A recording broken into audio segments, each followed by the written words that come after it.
control, automatic climate control, and Cadillac radios. Here is some new information and a number of worthwhile service tips on this trio of popular options. For example, to check release switch adjustment on cars equipped with vacuum cruise control, it is no longer necessary to hook up a test light. Instead, open the hood and change the position of the harness connector at the cruise control unit so that only the black wire is engaged to the horizontal terminal blade. This connects the engage wire to the hold terminal. With this temporary hookup, after the engine is started, the cruise control will engage and release just by depressing the control button, even though the car is stationary. To check the release switch adjustment, hook a tape measure to the underside of the brake pedal and note the measurement at the steering wheel. Then, while pressing the cruise button, slowly depress the brake pedal until the cruise light goes out. If the release switch is properly adjusted, the light will go out when the brake pedal is depressed 1/4 to 1/2 inch. If necessary, reposition the release switch as covered in the shop manual to obtain proper operation with the specified brake travel. This same temporary hookup at the cruise control can also be useful as an operational test when diagnosis is required. To check the system, start the engine, then alternately depress and release the cruise control button while observing the servo on the cruise control unit through the hood opening at the cowl. If the vacuum system is operating properly, the servo chain will tense when the system is engaged and relax when the cruise control button is released. Improper response indicates trouble in the cruise control vacuum circuitry. Following either the release switch adjustment or the vacuum operation test, be sure to reconnect the harness at the cruise control unit in its proper position. There is no hazard involved, but a customer comeback would result. Shifting our attention now to automatic climate control, there have been some isolated complaints of incorrect heating operation, specifically that the heater won't turn on by itself. If this problem is encountered, start the engine, shift the climate control dial to 85 for full heat, then allow the engine to idle for a few minutes to warm up. If the heater turn-on circuit is complete, heating should start automatically in 3 to 4 minutes when the engine coolant warms up. But if it doesn't, instant turn-on should occur when the climate control lever is moved to the fog or ice position. If the heater now starts, the problem is isolated to the automatic heater turn-on circuit. For as covered in the April '69 Roundtable, of the 3 climate control turn-on circuits, only 2 are effective in cold weather: the fog-ice override and the automatic heater turn-on circuit that is completed when the coolant temperature reaches 120 degrees. If the system does not start through the heater turn-on switch, the first place to check is the circuit connection on the engine. Since the heater turn-on switch is located just behind the generator, in some cases it has been accidentally disconnected during belt tensioning adjustments or other service work in that area. If shifting the climate control selector did not cause immediate heater turn-on, something in the blower circuit is faulty. But the most obvious place to start is at the heater blower relay.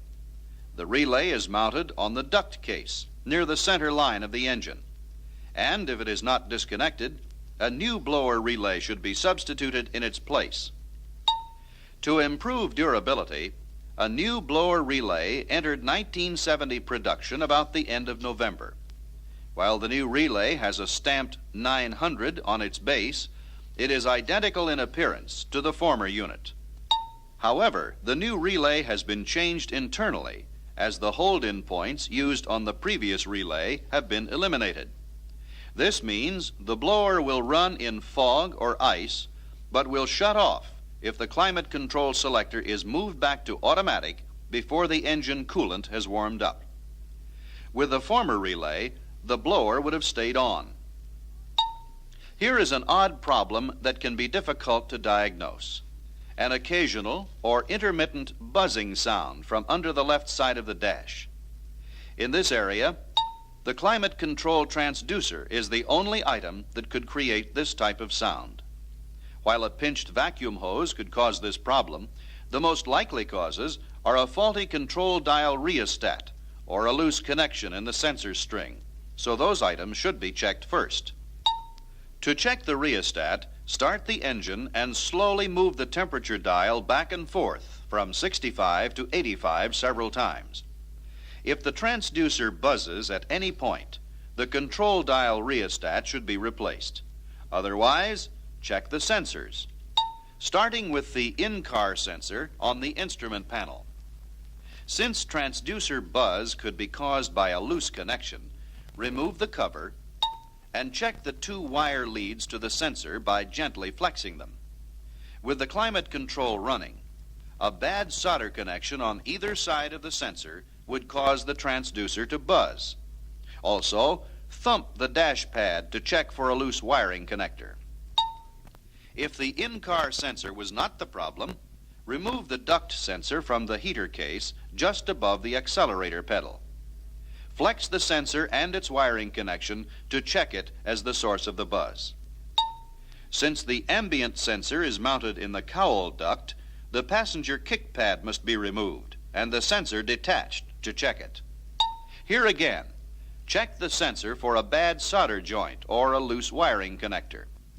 If this causes transducer buzz, the sensor or connector terminal must be replaced. But if none of the sensors were faulty, the buzz must be vacuum originated. To check the vacuum system, turn the control dial to 85 to put the system in full heat. Then reach up under the dash and disconnect the large upper vacuum hose from the rear of the transducer. With the vacuum off, the system should shift from full heat to maximum cooling in a second or less. If the airflow shift from the heater to the air conditioning outlets takes 5 seconds or more, a pinched vacuum hose is indicated and would be the cause of the intermittent transducer buzz problem. No, this isn't a put-on. It's hard to believe, but it has happened. An air conditioner that stopped at traffic lights, just like the car, but worked fine during normal driving. The cause of the problem was right here. Someone had hooked the air conditioning clutch harness to the transmission-controlled spark solenoid, and vice versa.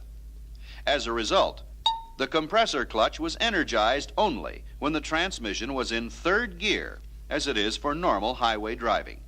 But it was de-energized anytime the transmission downshifted to second or first. And that's exactly what happens when the car is stopped for a traffic light.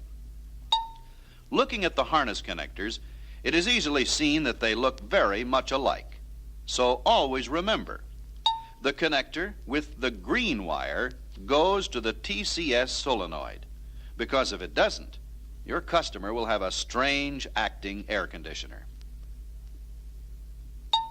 Some tips for the diagnosis and correction of radio interference and reception problems will complete our trio of topics as soon as the operator turns the record.